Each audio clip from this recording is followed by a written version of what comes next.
Morning बच्चों। अगले lecture में हमने राजा का हिस्सा इकाई थोड़ी पढ़ी थी, तो पहले वह मैं आपको बता देती हूँ। बच्चों, अब तक हमने देखा है कि राजा भोज भ्रमण करते हुए एक गांव के निकट पहुंच जाते हैं। वहां उन्होंने देखा था कि एक खेत में एक किसान हल चला रहा था, मगर उसके पास हल में एक ही बैल है। दूसरे बैल के स्थान पर किसान की स्त्री हल खींच रही है। राजा भोज ने किसान के पास जाकर कहा कि भले आदमी, तुम यह क्या अत्याचार कर रहे हो? भला कहीं स्त्री को हल में जोता जाता है? किसान राजा को कहता है कि मेरे 2 बैल में से एक बैल मर गया था। दूसरा बैल खरीदने के लिए मेरे पास धन नहीं है। खेत की जुताई न होती, खेत करना मेरे लिए जरूरी है, क्योंकि खेत की जुताई न होती तो बोवाई कैसे होती, और बोवाई नहीं होती तो किसान को अन्न न मिलता। किसान की इस मजबूरी के कारण उसकी पत्नी बैल की तरह हल खींचकर खेती में मदद कर रही थी। फिर हमने देखा कि किसान के पास राजा बहुत प्रभावित हो जाते हैं। क्यों प्रभावित होते हैं? तो किसान के पास एक ही बैल था और दूसरी बैल की जगह उसकी पत्नी हल जोत रही थी। फिर राजा भोज चाहते थे कि किसान थोड़ी देर के लिए हल चलाना बंद करे और उसकी बात सुने। तब किसान ने कहा कि उनकी बात सुनने के लिए वह अपना काम नहीं रोक सकता। यदि वे कुछ कहना चाहते हैं तो उसके साथ चलते चलते कहे। अपने काम के प्रति किसान की यह लगन देखकर राजा भोज बहुत प्रभावित होते हैं। और फिर हमने देखा था, किसान राजा को कहता है, तो फिर तुम ही बताओ मैं क्या करूं। वहां तक हमने पढ़ा है। तो बच्चों, अब हम आगे देखते हैं। राजा ने कहा, तुम मेरे साथ चलो, मैं अपना एक बैल तुम्हें दे देता हूँ, मगर इतनी देर मुझे काम रोकना पड़ेगा। तुम ही बैल ला दो। किसान बोला, अच्छा ऐसा करो, तुम अपनी पत्नी को रथ के साथ भेज दो, वह मेरी पत्नी से बैल ले आएगी, तब तक मैं तुम्हारे साथ हल जोतूंगा। राजा ने कहा।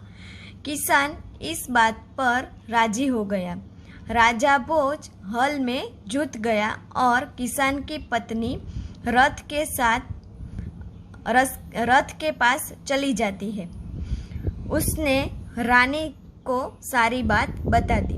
रानी ने पूरी बात सुनकर कहा कि तुम्हारा बैल तो कमजोर होगा, वह हमारे बैल का साथ नहीं दे सकेगा, इसलिए मैं दोनों ही बैल तुम ले जाओ। किसान की पत्नी दोनों बैल लेकर खेत पर पहुंचती है। किसान बहुत प्रसन्न हुआ। राजा भोज ने कहा, अगर कभी कोई दिक्कत हो तो मेरे पास आना।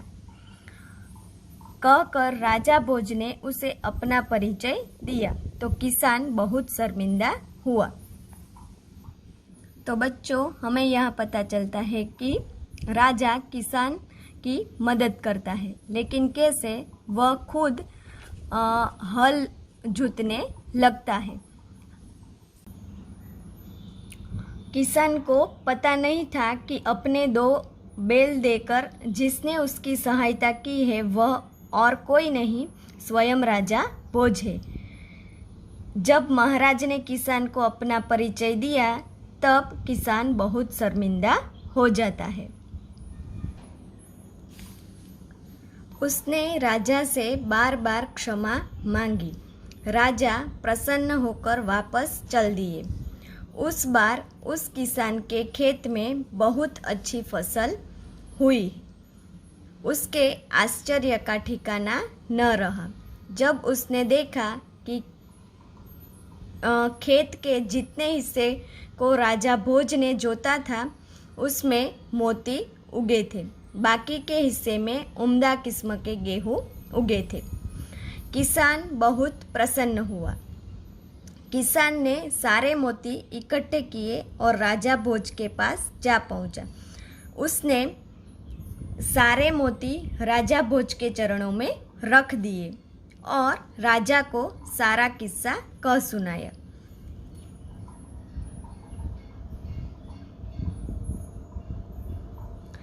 राजा ने कहा, ये मोती तुम्हारे खेत में उगे हैं, इन पर तुम्हारा हक है, इन्हें तुम ही अपने अधिकार में रखो।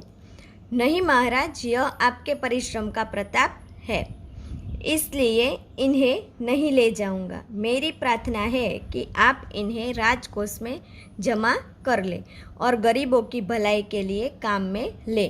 किसान ने प्रार्थना की। किसान की बात सुनकर राजा बहुत प्रसन्न हुए और उन्होंने मोती स्वीकार कर लिए। तो बच्चों, यहाँ हमें पता चलता है कि किसान को राजा भोज के 2 बैल मिलने पर खेत में हल चलाना बहुत आसान हो जाता है। इसके कारण किसान के खेत में इस बार बहुत अच्छी फसल भी हुई थी। लेकिन एक आश्चर्यजनक बात भी हुई थी। खेत के जितने हिस्से में राजा भोज ने हल चलाया था उसमें मोती उगे थे और बाकी के हिस्से में अच्छी किस्म के गेहूँ उगे थे। किसान ने राजा भोज से कहा कि मेरे पास खेत में मोती उगे हैं, आपके ही परिश्रम का यह फल है, इसलिए आप इनको स्वीकार कर ले। अगर आप स्वयं नहीं स्वीकार करते तो इन्हें राजकोष में जमा कर दीजिए और गरीबों की भलाई में इनका उपयोग कीजिए। ऐसा किसान राजा भोज को कहता है। तो बच्चों, यहाँ हमें इस पाठ में पता चलता है कि राजा का प्रजा प्रेम का एक यहाँ प्रसंग दिया गया था और यह जो राजा भोज की बात की गई थी वह कैसे आदर्श राजा थे, यह हमें पता चलता है। आदर्श राजा हमेशा प्रजा प्रेमी होते हैं और प्रजा की भलाई में ही वह लगे रहते हैं। यहाँ हमने इस जो प्रसंग दिया गया था इसमें देखा कि वह स्वयं राज्य में घूमता है और लोगों से मिलता है और प्रजा के दुख दूर करने के लिए वह हमेशा सदा तैयार रहता है और वह राजा बहुत आदर्श थे। प्रजा की कठिनाइयों को जानने के लिए वे अपने राज्य में घूमते रहते थे और उन्हें दूर करने का वह प्रयत्न भी करते थे और प्रजा का भी बहुत सम्मान करते थे। और राजा भोज की अनेक कथाएं भी प्रचलित हुई है। तो बच्चों, फिर से एक बार मैं आपको इस इकाई में क्या आया था वह बता देती हूँ। इस कहानी में हमें एक आदर्श प्रजावत्सल राजा का प्रसंग दिया गया है। राजा भोज ने खेत में एक बैल के साथ एक स्त्री को हल खींचते हुए देखा था। राजा भोज दुखी होकर स्त्री की जगह हल खींचने लगते हैं। आगे किसान की कठिनाई सुनकर राजा अपने बैल किसान को दे देता है। बाद में किसान को जब राजा का पता चलता है तो किसान बहुत दुखी होता है और शर्मिंदा भी होता है। खेत के हिस्से में राजा ने हल चलाया था, उनके भाग्य में मोती की फसल पैदा होती है।